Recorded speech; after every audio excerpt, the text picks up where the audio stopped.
Welcome everyone to the HoFH 360 trilogy. Just few housekeeping points to start with. This webinar will be recorded and will be available on our FHEF YouTube channel. The audience are more than welcome to drop us questions in the Q&A box, and we will try to answer as many questions towards the end of the webinar. Reminding everyone that the recording of the previous two episodes is available on the links that will be provided. And we are more than ready to begin our final episode in the A New Hope for Every Generation. In this episode, I'd like to first introduce my amazing panel. Myself, Marwa Sadiq, who's an HoFH ambassador, my fellow two ambassadors, Marius and Ivana, Dr. Antonio Gallo, who has been a lipidologist and specifically focusing on HoFH for the past 10 years, as well as Professor Kirsten Holven, who has 25 years experience in women research in pregnancy planning, as well as menopause. So today, I would say, is the final episode that kind of brings the full circles to close the full circle. In this episode, we will be focusing on family planning, adulthood, the emotional impact of our diagnosis, and what's the future, what we're gonna hold, what's the future is gonna hold for us. I'll start by my experience. I'm 40 years old. I'm a mother of two.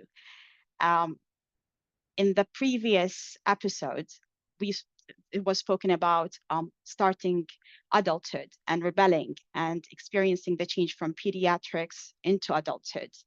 I kind of can connect and bring that from last episode into this, that I went through the rebellious episodes in which when I turned, I was always happy with my diagnosis. I was diagnosed age 3. I was very compliant with medication, treatment, until the age of 15, 16, when I was told that I cannot be a mother. I can't carry a baby. I'm not going to be allowed to carry a baby or fall pregnant. And every child dreams of being something, an ambition of being an astronaut or a doctor or, an engineer. I wanted to be a mom from a very young age. That was something I always knew, that I want to carry a baby and I want to have a baby and I want to have a big family.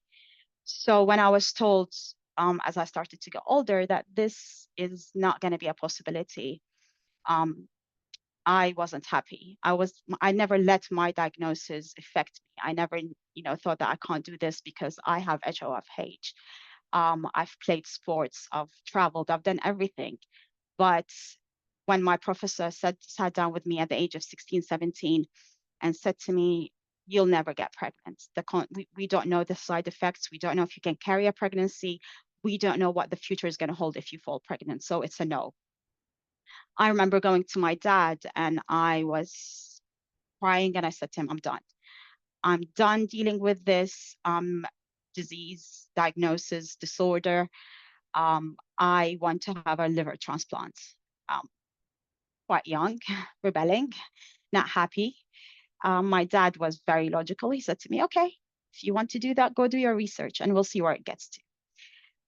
Later, I found out that still with the liver transplant, it might not be a possibility.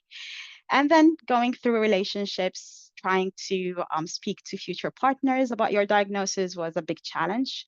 You get a lot of rejection. You get a lot of people who are quite scared to be with someone who's got such a rare condition that they don't know a lot about. Back in the day, when you Google it, it tells you the person won't reach adulthood, or if they do, they won't live, past a certain age. And it's very scary. Emotionally, for someone to hold that commitment was a big deal.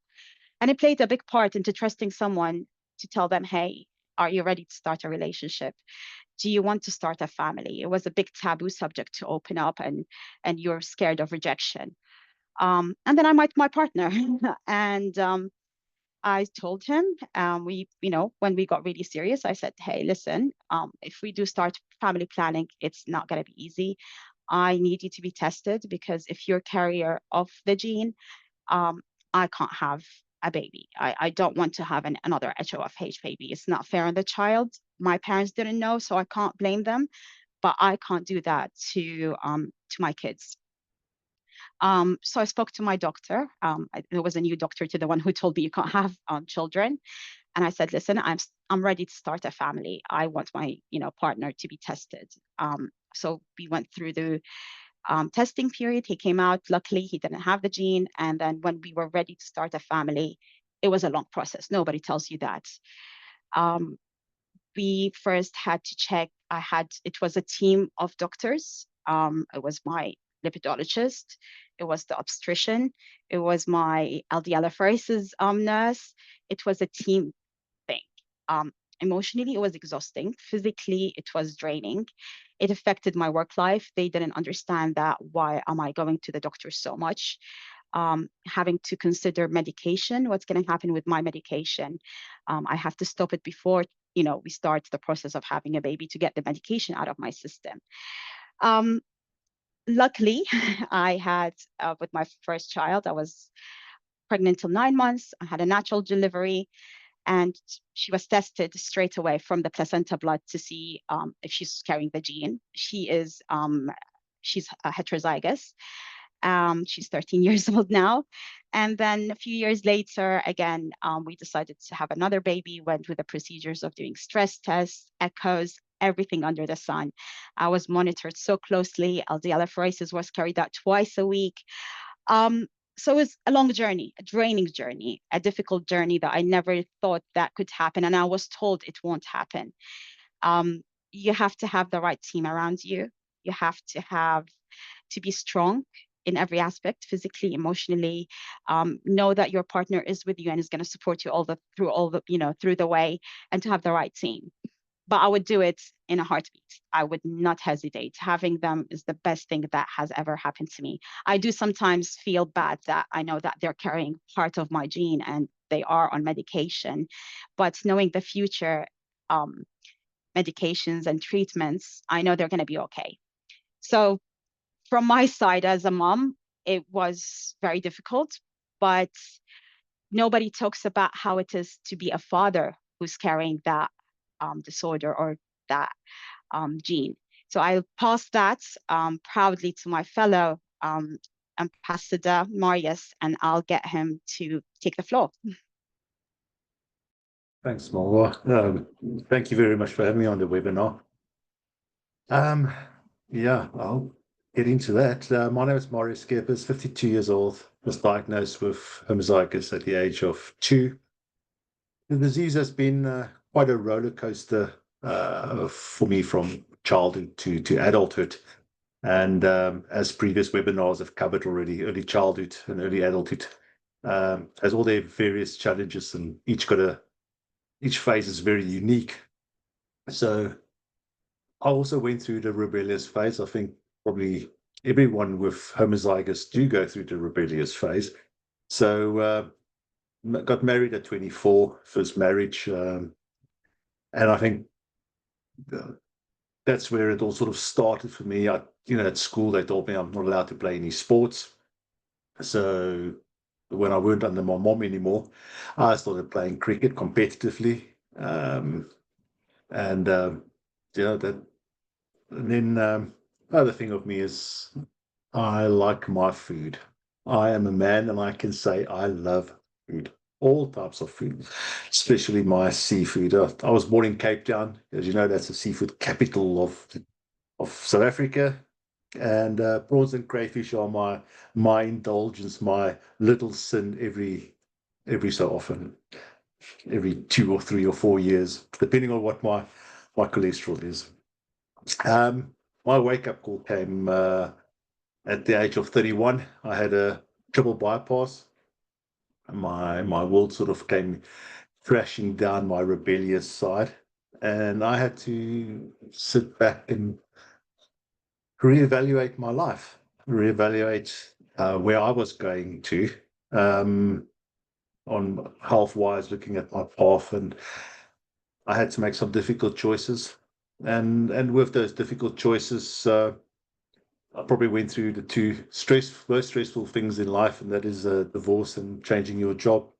So yeah, um, I didn't marry. I didn't met my second wife, and from the start we had quite an open conversation about um, my disease, HoFH, and what it sort of means for our relationship, what it means for the future, for kids, and all of that. And we sort of decided together that we'll put that on the back burner. We'll put kids on the back burner. You know, um, let's enjoy life together as a couple.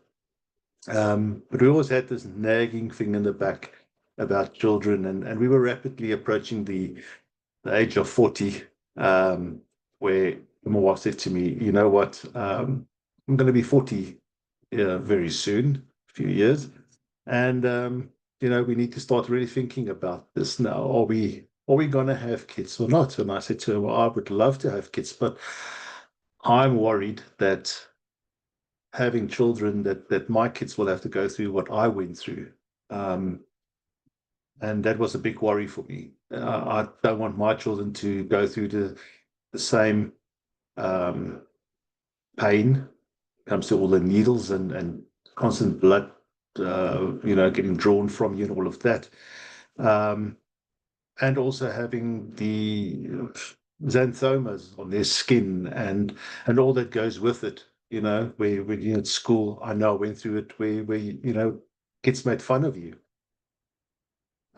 So that was one of the things that went in the back of my mind. I don't want my children to have the same. So we decided, let's do it. Let's have kids. Let's have a little Marius. And I first had to chat with Professor Roll, my doctor at that stage, and we went through a few options, discussions about uh, the medication that I've been on. Could it mean problems with my fertility, and all of that, and plenty of discussions around that. And he then said to me, "You know what? So go and speak to a fertility clinic." And myself and my wife ended up at a fertility clinic. Things didn't always go to plan and didn't go the way we wanted it to go. But in the end, um, we became proud parents of twins. So they are my life, to be honest. Um, Healthy as well, doing sport, doing gymnastics, doing all sorts of things, and staying active and that sort of thing, which is brilliant. Something I forgot to mention was sort of a year after we got married, um, I had to go underwent aortic valve replacement, and I think that was quite a shock for my wife to go through that sort of operation with me. She was told that there's a very good chance that I won't make it through the night. So very stressful on her. So I think she got that right from the start, to go through that. Um, so yeah, sort of family decisions. And at 51, kids are the most amazing thing to me, keeping me busy and occupied. And I think having children shifts your perspective on decision making. And with HoFH and autism or is arteriosclerosis, and the future's uncertain for myself. Life isn't a crystal ball.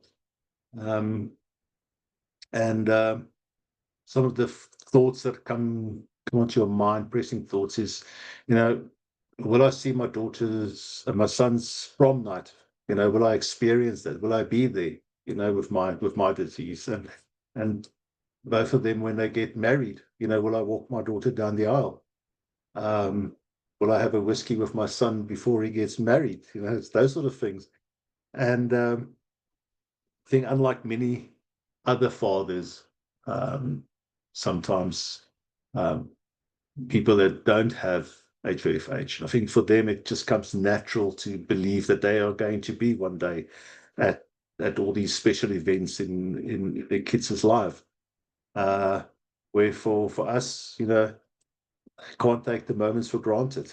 And that's what is always my next challenge, the next hill, the horizon that I see. And I always sort of want to move on when the one thing is come, I want to see the next one, and I want to see the next one, and you hold on to that.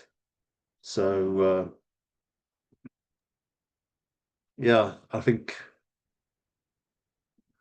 and something that probably people don't talk about is also our vulnerability, our how we look at ourselves, for our time on Earth. So, but apologies for the very morbid turn.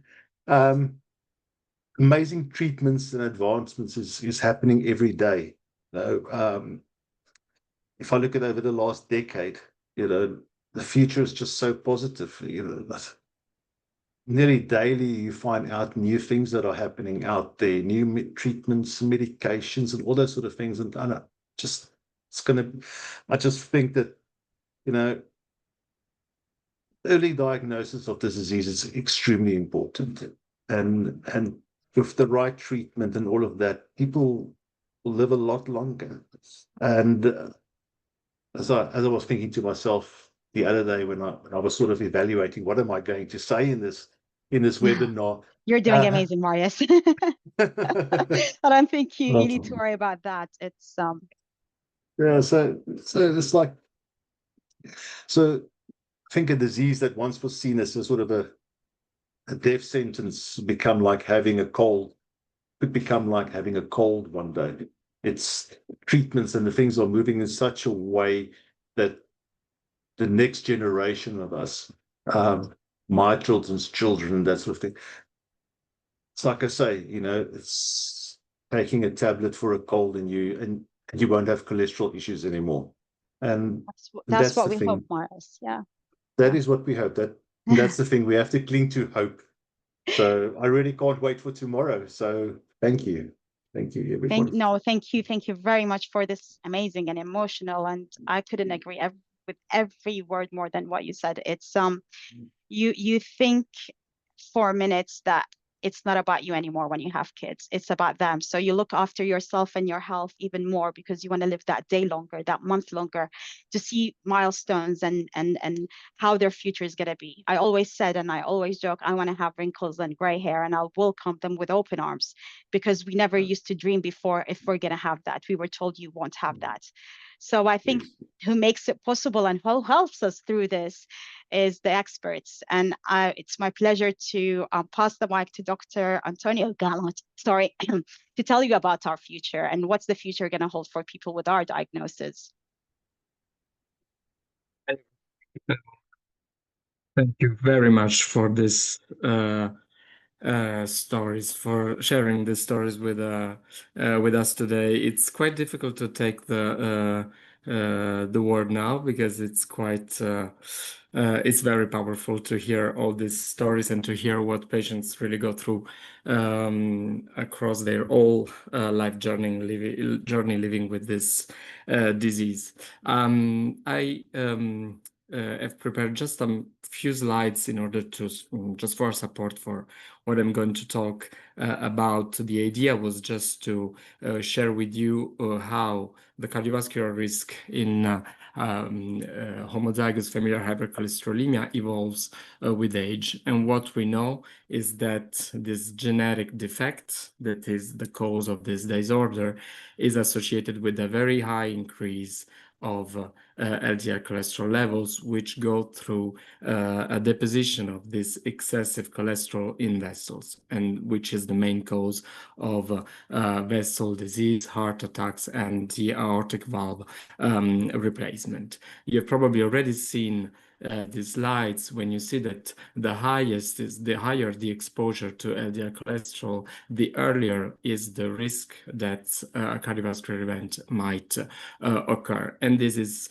very well, unfortunately, expressed by the homozygous form of familial hypercholesterolemia when, if untreated and without any treatment before the age of 20, people might have already experienced a cardiovascular disease.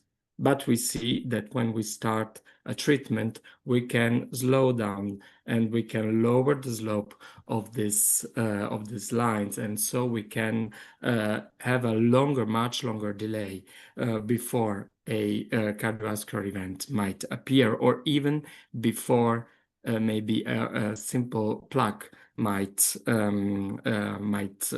get constituted. So what do we do when we talk with patients about family planning and the cardiovascular risk associated with pregnancy? Of course, the talks might be different based on the fact that the patient living with HoFH is a man or a woman. And I'm very happy that we have heard both voices. We have heard both the father and the mother living with HoFH.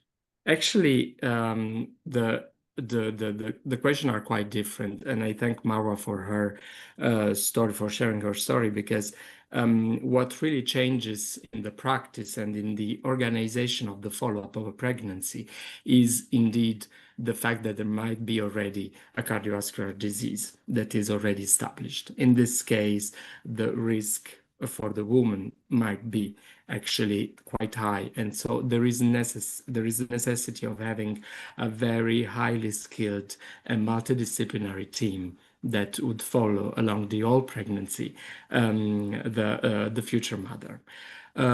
For a man, the situation is different, of course, because he's not the one who's going to be carrying the baby, and therefore we are just talking about the transmission of the disease. So we have three possible scenarios, and this is what Marwa was already talking about, and Marius also in their speeches. We might have the first scenario when we have the future parent who is a homozygous parent that is going to make a family with somebody who's got no hypercholesterolemia, no familiar hypercholesterolemia. This is, let's say, the most frequent scenario, fortunately.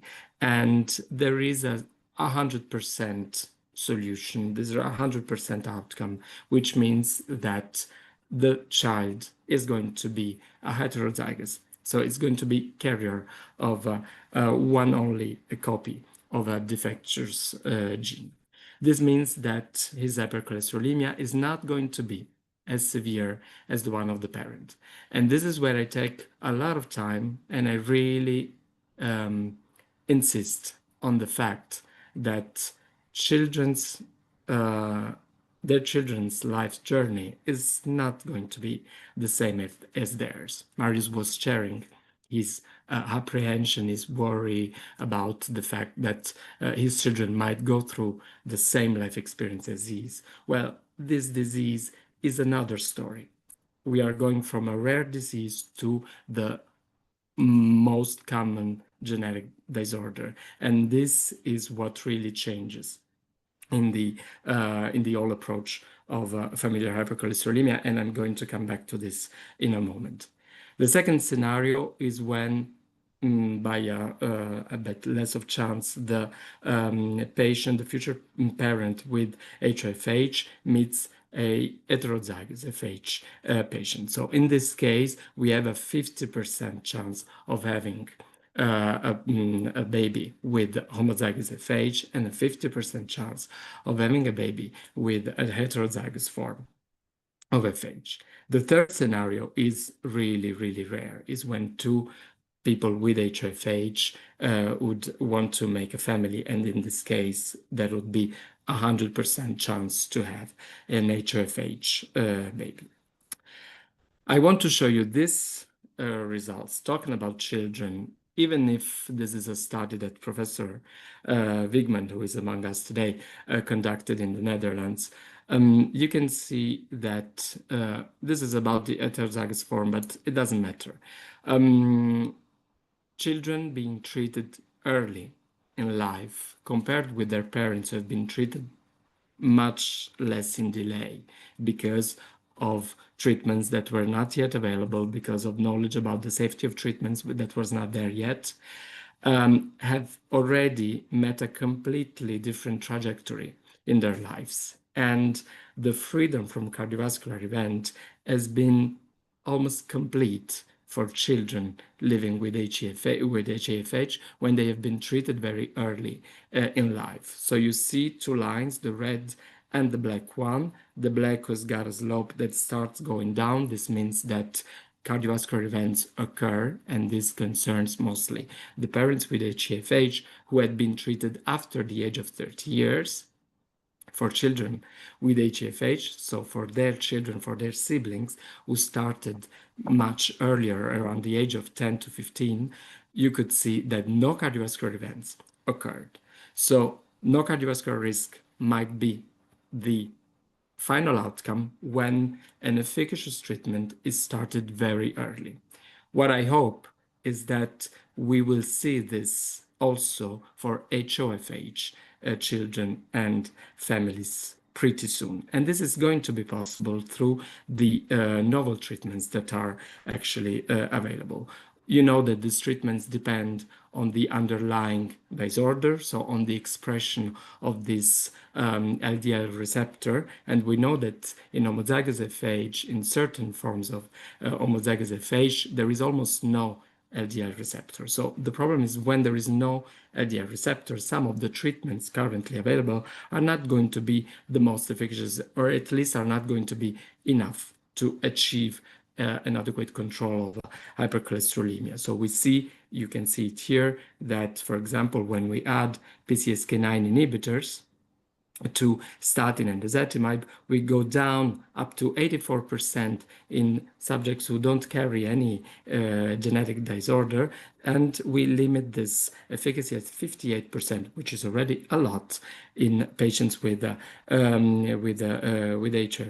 But with novel treatments, we are really able to go farther, to go lower, and to definitely further decrease and normalize, we can say, the lipid profile. This might be my conclusion and my hope that, of course, in the future, with these treatments, mostly when they are started early enough for the patient not to even develop any plaque and any cardiovascular risk, that they're going to change completely life trajectories and cardiovascular trajectories in this disorder that still is associated with a very fast evolution of a cardiovascular risk. This is why family planning and family counseling, I would say, is really fundamental when family planning is behind the door for patients living with HoFH. And I thank you for your attention. Thank you, Dr. Gallo. Dr. Gallo, I've got a quick question before we move into the next point. If I've mentioned in my experience, I was told straight away, I can't fall pregnant. Now, if I would come to you today and I am asking you as my doctor, can I get pregnant? How fast or how long before the planning of pregnancy would you want to start the process? How do you start the process with a female patient who's coming to say, can I get pregnant? And how long is the process of me to actually start trying to get pregnant? So first of all, let's say that if I know you already, I think it would be already important to talk about it way before you're really actually planning a pregnancy. And this is already important because knowing it gives you the time to really process, the idea and come already almost ready to ask me then the question.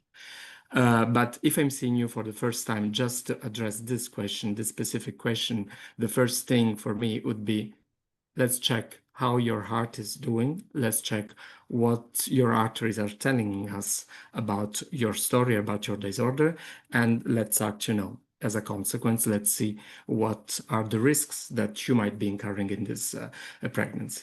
But yeah, there is no absolute contraindication if there is no significant heart condition. And, you know, I've had a patient who was really, really willing to have a pregnancy and to go through a pregnancy despite an extremely high risk.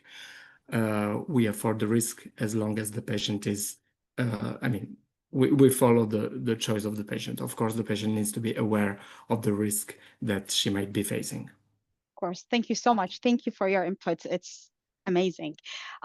Carrying on to my other lovely HoFH ambassador, Iwana.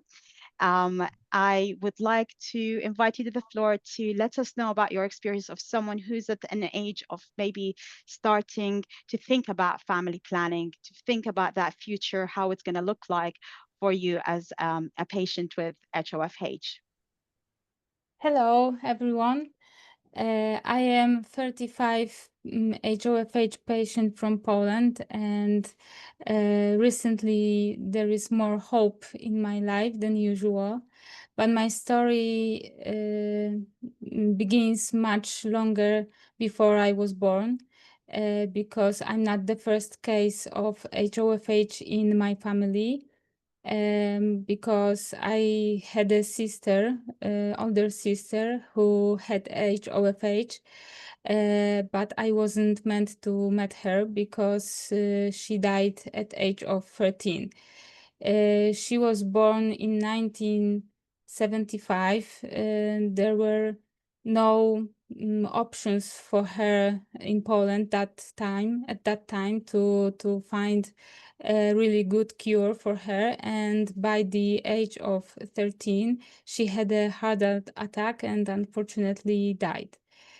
And luckily, my parents decided to have another baby, but right after I was born, one doctor was wondering if this disease is genetical, and maybe there is a possibility that also I have this disease. So right after I was born, they took my blood test, and it confirmed that for sure I am a HoFH patient because my cholesterol was very high. So my whole life I was living with a fear, because with this tragic loss, somehow our family and my life was marked with this tragedy, and we were, my parents especially, were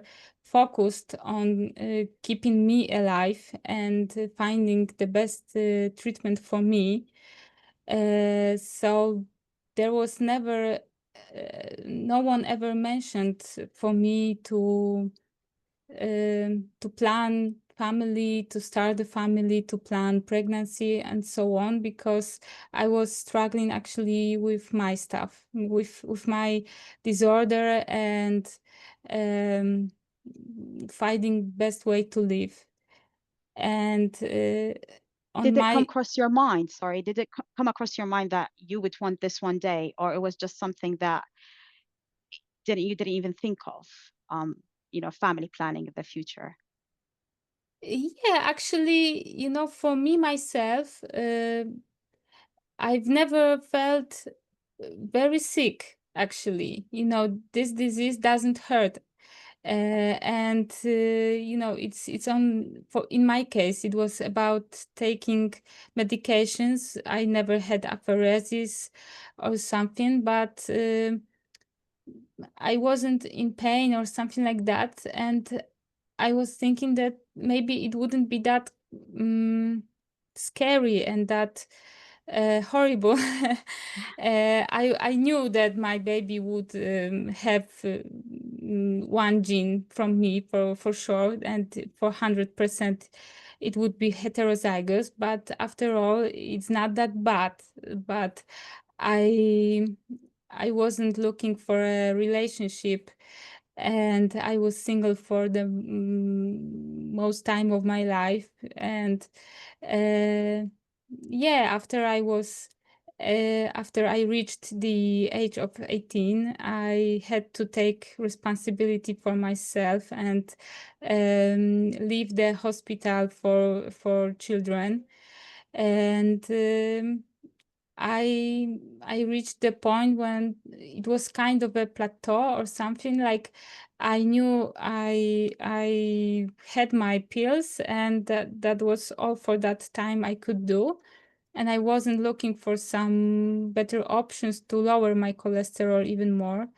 And it was still high, but it didn't bother me. And You weren't scared of the idea that it's high. I don't feel anything, so I suppose I'm fine, because we know yeah, there's no physical symptoms to it, isn't it? Immediate. If you take your medication today, you're going to be fine tomorrow, but down the line, it'll have exactly, the effect. exactly. Yeah. Yeah. Like you say.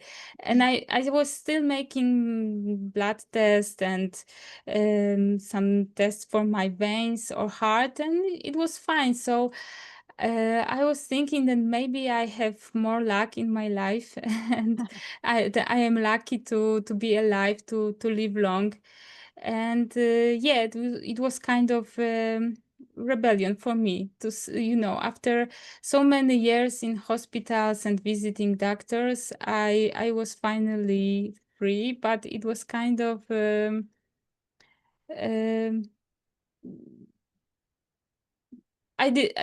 in my opinion, I wasn't taking responsibility for me. I was just But where was the point where you said, okay, maybe I should now become serious about this? I need to do something, instead of that plateau that you were carrying on for those years. Yeah, 2 years ago, my doctor admitted that I am getting older, and this cholesterol is too high, and we should do something about it. And we maybe should find if not in Poland, so maybe in Europe, some options for me. And apparently, there is a doctor in Poland who could. Put me in a program with lomitapide, and I decided to test it. Okay. So for 2 years now, I am on lomitapide, and additionally to my another therapy, I mean statins and so on. It's really helpful. It So works. the combination of the different treatments that you're on, you kind of Yes. saw that, the drop in your cholesterol, isn't it?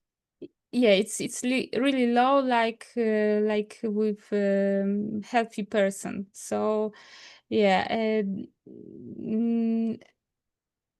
and some time ago I also met the right person. I am in a relationship, and maybe it's not urgent for me to be pregnant, but I consider it. I think about it. Maybe if not pregnancy, there is also adoption in as an option. So, yeah, I am no longer under this fear and this mark of my sister death. I finally took responsibility for myself. I live my own life, and yeah, yeah, there is hope. And I see on my example how medicine is That's amazing. This improving. is hope, yeah. And just a quick question from my side, Joanna, have you tested your partner? Uh, no, not yet, not yet. Have you had that conversation? And as you said, there's different way and different options to start a family, whether it's adoption, your own child. So, as you said, the future is bright now.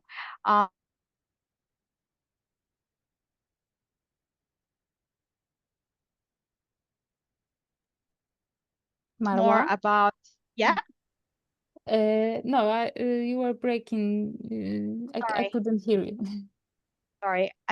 I was saying thank you so much for sharing this lovely experience of yours. And as you said, the future is open. It's bright, much better than where we were 10 years ago. And at this point, I have the pleasure of speaking to Professor Kirsten and finding out more about the research that's been done with women and pregnancies and family planning. So the floor is yours, Professor.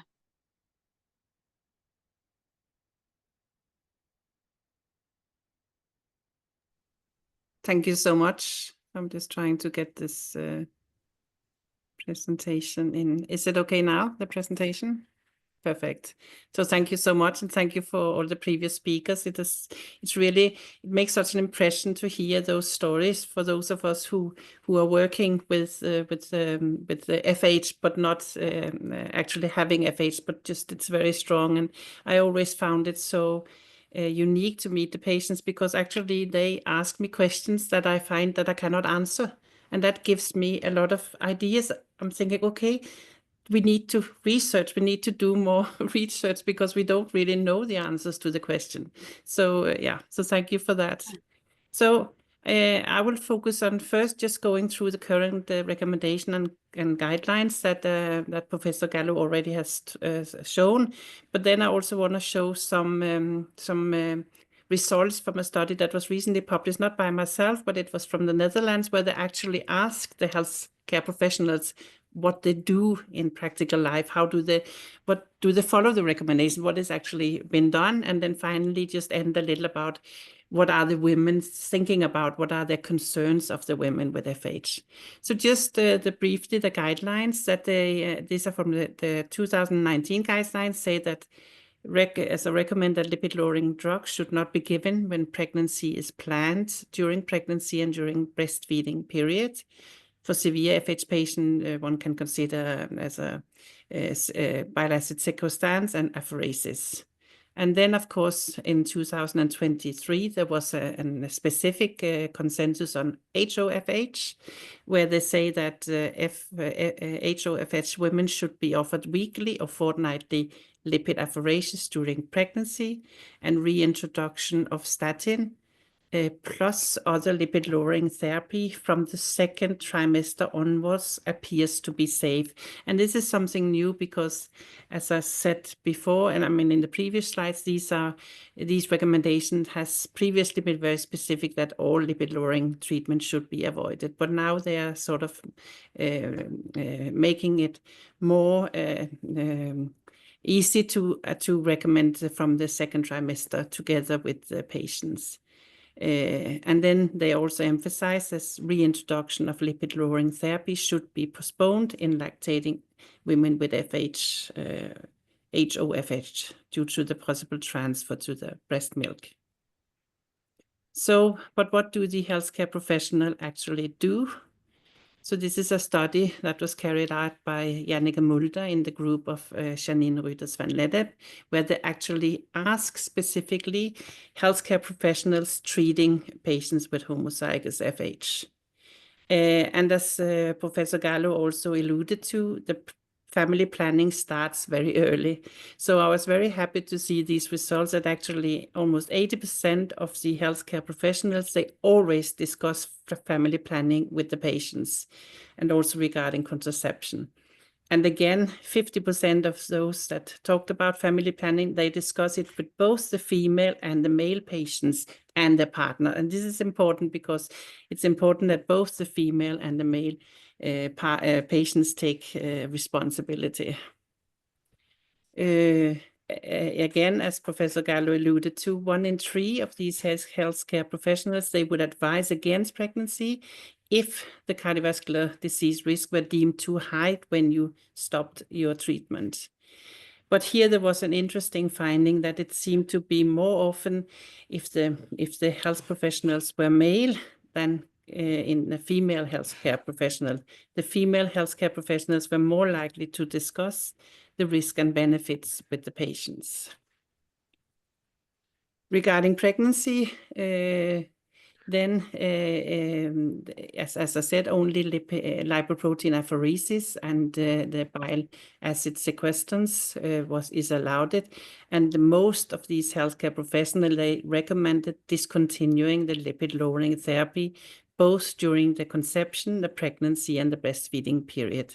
However, 20% and 16% of the healthcare professionals, they still recommended to restart the statin and or ezetimibe at the start of the second and third trimester, which I think really is in line with the newest homozygous consensus. So this is also good news. I think that the healthcare professionals are really following up on the new guidelines.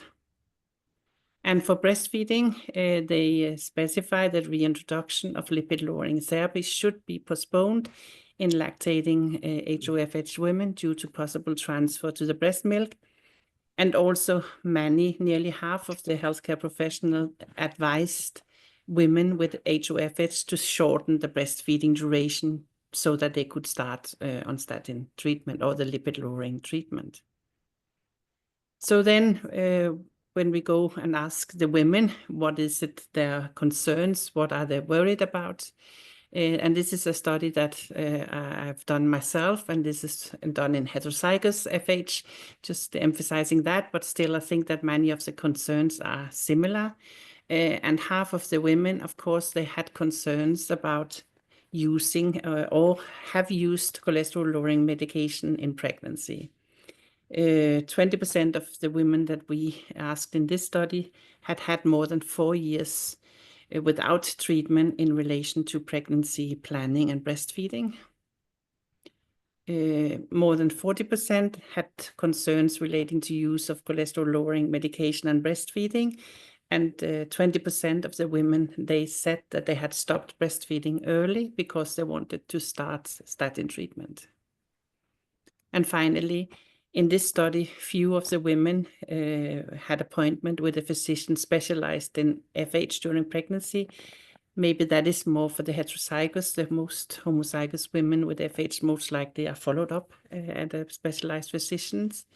And as many as 19% were lacking information about pregnancy and breastfeeding in relation to FH. So it's crucial that to get more knowledge on family planning and treatment in childbearing periods to give better information to women with FH. So then I will just stop sharing here. Because actually in many of our guidelines and consensus papers, this topic is not really very well discussed, or because we don't have enough knowledge. Like, I mean, both on the current guidelines with the statin use in pregnancy and in breastfeeding, it is based on lack of knowledge to a certain extent, so that it's a precautionary principle. But we need more information to give even better treatment for both women and men with HoFH. Thank you, Professor. I mean, from my point of view, knowing that now in pregnancies in the second trimester, statins could be introduced is so much different to my experience when I was told, you have to stop it at least 3-4 months before you even start the trying to get pregnant journey. So as you mentioned previously, it's not just the 9 months of pregnancy. It's a much longer period, because you don't decide you're going to get pregnant 3 months after your medication and you fall pregnant. It takes time to fall pregnant. And that's one of the misconceptions, is like it's a short period. It's not. It could be, as you said, as long as 4 years. Yeah. But Professor, how do you weigh if a patient tells you, I want to breastfeed, I'd rather breastfeed and I'm gonna not go back to my medication. What would you say in your experience of the research you've gone through and what you've seen? What advice would you give? I think I will also ask Professor Gallo to comment on it. But of course. But what I can say is that we have very little evidence about the transfer to statin in breast milk. There are only a few case studies, and they report very, very low levels. We are doing a study now where we're looking at that. But also regarding the statin use in second and third trimester, I think that all guidelines has focused on the potential adverse effect on the fetus, which is very important.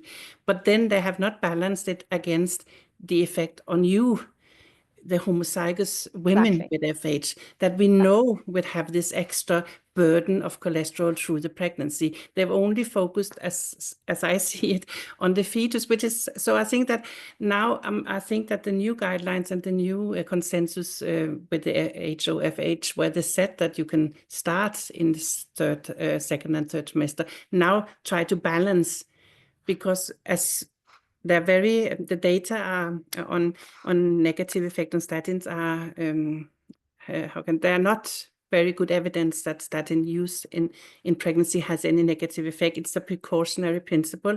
So I think that when you have this a little uncertain evidence and then balance it against the known negative effect on the women. I don't know, Professor Gallo, if you want to comment on If that. you'd like to comment, Professor. No, I couldn't agree more. Indeed, we are not basing on evidence because there is no solid evidence in this regard.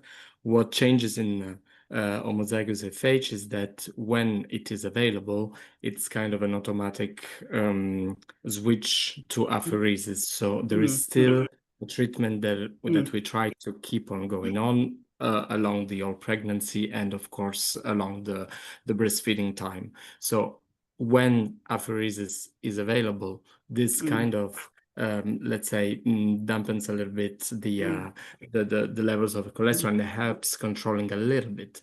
But of course, it depends then on the cardiovascular risk of the woman. And there is just one trial, and it was not also this one conducted in HoFH women with one specific study that is not the most powerful. So sometimes I have to say that in the practice we used to give this statin, and we have had recently the case of a woman living with HoFH who is currently pregnant, and we have consulted the I don't know how to say in English, but it's the office that has an eye on all the reports of adverse events about specific treatments, and we didn't have a formal contraindication for both statin and ezetimibe to be continued at the last trimester. So in the end, we are continuing. We have restarted the treatment during pregnancy. Of course, this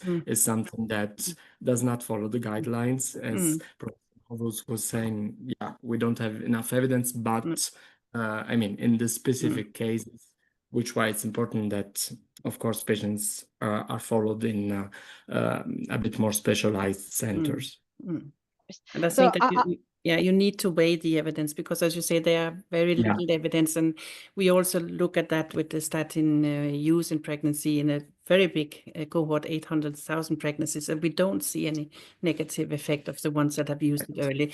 But we need to build this knowledge so that the European Medical Agency can tell us that this is now safe to be used as we do it, because as of now, the guideline or the recommendations are as they are. And I also just want to emphasize regarding breastfeeding. So there are no specific guidelines for breastfeeding either, except that you should not use medication except for lipoprotein apheresis. So that is also a question, should there be specific guidelines for breastfeeding in women with FH? So I think that is, So in Norway, we are the world champion in breastfeeding. So they breastfeed for 1 year, and so maybe there should. Thank you, Professor. Thank you, Professor Gallo, as well. We've got 2 questions in the Q&A. The first one goes, what are some gaps adult care that you believe still needs urgent attention for the patient groups? If my fellow ambassadors would like to give me their inputs, what and my fellow panelists. So the question goes, what are some gaps in adult care that you believe still needs urgent attention for HoFH?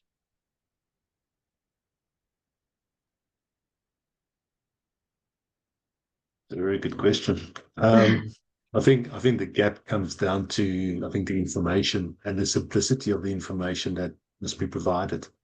And there's a lot of people out there that don't sort of understand the language that the doctors are using and the professors are using, because that's how they deal with it on a daily basis. That's how they speak among themselves. But sometimes it's we need that information to be broken down into such a way where it's pictures, to put it that way, to make it that easy. I think that's what we need as well. Thank you. Thank you so much. The other question we've got, how can we make sure that people with HoFH are more involved in co-creating the care system that serves them? I'm going to try to answer that.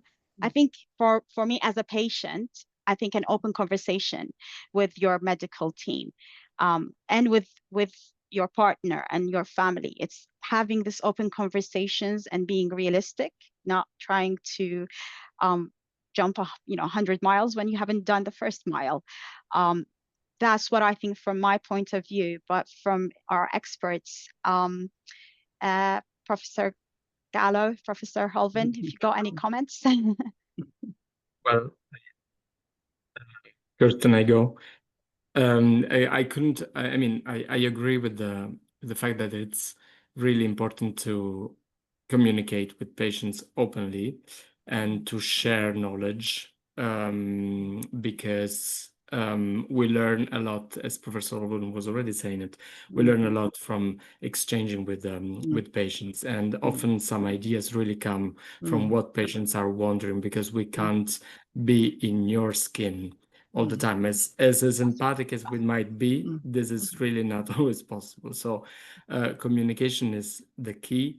Knowledge is the other, both for fill in the gaps, because also there we are still at the beginning of some new era, and we need to get a more solid evidence on what the real benefits are. We are convinced that we are going to observe them, but we need to have also the solid evidence to be even more convinced of what we are saying, for this to be really expanded in the all scientific community, and also for doctors that are not experts, but that you might be meeting in your journey.